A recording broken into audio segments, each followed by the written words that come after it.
warahmatullahi wabarakatuh. Perkenalkan, saya Sisi Wulandari dari Prodi Pendidikan Luar Sekolah Angkatan 2017 NIM 42. Bagaimana kabarnya saudara-saudari semuanya? Semoga saudara-saudari semuanya beserta rekan-rekan selalu dalam keadaan sehat dan mendapatkan perlindungan oleh Allah SWT.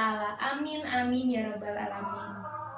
Di sini saya akan menjelaskan tentang materi unit 1, yaitu modul C Sosiologi, yaitu tentang bekal seorang peneliti.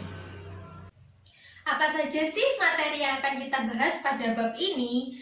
Yaitu ada 4 materi. Yang pertama adalah modal dasar menjadi peneliti. Yang kedua, sosiologi dan penelitian. Yang ketiga, tahapan penelitian sosial, dan yang keempat, rancangan penelitian sosial. Apa sih peneliti itu? Peneliti merupakan bentuk aktivitas individu ataupun kelompok individu yang melakukan sebuah penelitian dengan menggunakan metode ilmiah.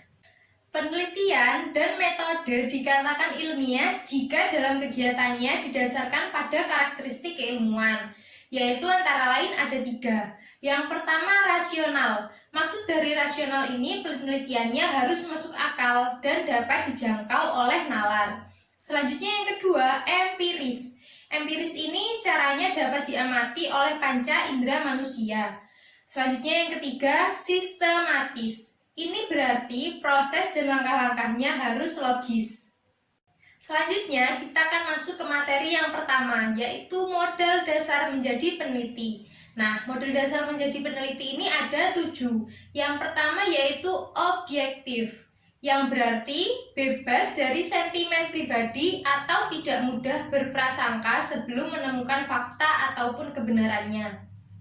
Yang kedua, terbuka, dapat diulang oleh ilmuwan lain dengan menggunakan metode yang sama dan siap menerima pendapat maupun kritikan dari orang lain. Selanjutnya yang ketiga yaitu rasa ingin tahu, yang berarti keingintahuannya terhadap suatu hal.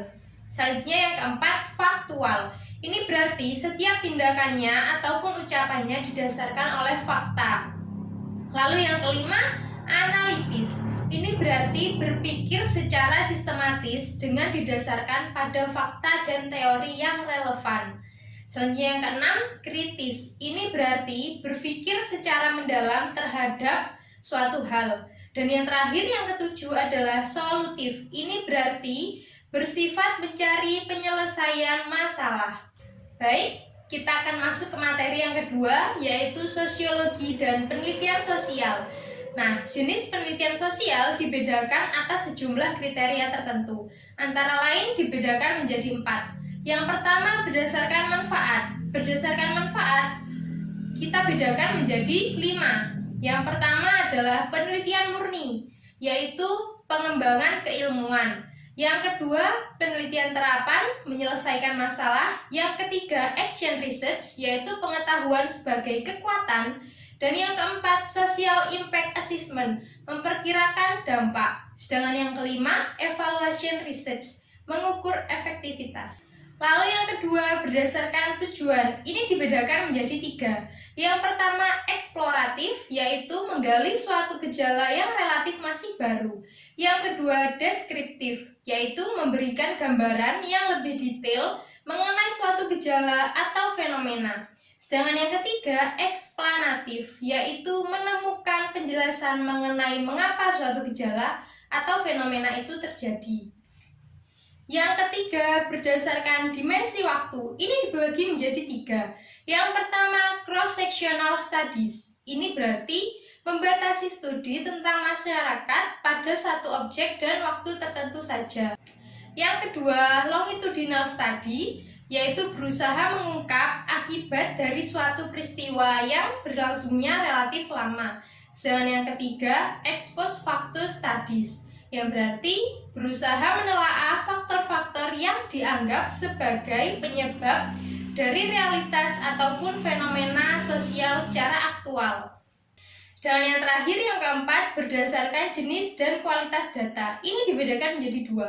Yang pertama, kuantitatif, yaitu penelitian yang bersifat mengumpulkan data yang dapat diukur. Sedangkan yang kedua, kualitatif, yaitu penelitian yang mengutamakan segi kualitas data. Selanjutnya kita akan masuk ke materi yang ketiga, yaitu tahapan penelitian sosial. Nah, tahapan penelitian sosial ini dibagi menjadi tiga.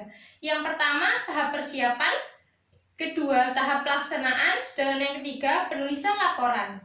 Baik, materi yang terakhir yaitu materi yang keempat adalah rancangan penelitian sosial. Ini ada 7. Yang pertama adalah latar belakang masalah. Pada bagian ini diuraikan tentang dasar-dasar argumen yang melatar belakangi masalah yang sedang dibahas. Lalu yang kedua, rumusan masalah penelitian. Ini merupakan himpunan langkah-langkah yang akan digunakan dalam membahas suatu masalah. Sedangkan yang ketiga, tujuan dan manfaat penelitian. Ini berarti tujuan dan manfaat penelitian itu uraian tentang harapan dan nilai guna penelitian yang akan dibahas. Yang keempat, tinjauan kepustakaan, berisi tentang penelitian-penelitian terdahulu yang berhubungan dengan masalah yang sedang dibahas dan relevan. Selanjutnya yang kelima, hipotesis, berupa uraian tentang kesimpulan sementara peneliti tentang masalah yang sedang diteliti. Sedangkan yang keenam, batasan konsep, yaitu tentang langkah peneliti untuk membatasi masalah atau konsep tentang masalah yang sedang dibahas agar tidak menimbulkan penafsiran ganda tentang masalah yang sedang dibahas saat ini. Yang terakhir, yang ketujuh adalah metodologi penelitian. Ini berisi langkah-langkah yang digunakan peneliti untuk memperoleh data dan mengolah menjadi sebuah laporan penelitian. Baik, kurang lebih seperti itu penjelasan yang dapat saya sampaikan. Semoga materi yang saya sampaikan bisa dipahami dan mudah dimengerti oleh rekan-rekan semuanya. Kurang lebihnya saya mohon maaf. Terima kasih atas perhatian dan partisipasinya. Saya ucapkan wassalamualaikum warahmatullahi wabarakatuh.